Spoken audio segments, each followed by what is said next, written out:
एका महाविद्यालयीन अल्पवयीन विद्यार्थिनीला कारमधून सोडण्याच्या बहाण्याने तिच्या सोबत गैरवर्तन करून तिचा विनयभंग करणाऱ्या तरुणाविरोधात वाणगाव पोलीस स्टेशनमध्ये गुन्हा दाखल करण्यात आला आहे।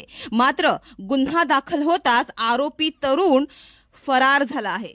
पोलीस त्याचा शोध घेत आहेत। माध्यमांनी दिलेल्या माहितीनुसार चिंचणी डहाणू रस्त्यावरील एका गावात राहणारी 17 वर्षीय विद्यार्थिनी 20 सप्टेंबर रोजी नेहमीप्रमाणे महाविद्यालयात जाण्यासाठी बसची वाट पाहत असताना गावातीलच रोशन बारी या तरुणाने तिला डहाणू येथील महाविद्यालयात सोडण्याचे सांगितले व आपल्या कारमध्ये बसविले।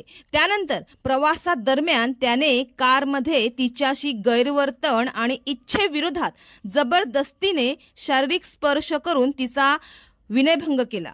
याबाबत जर तू घरच्यांना बोलली तर वाईट परिणाम होईल अशी धमकीही त्याने तिला दिली।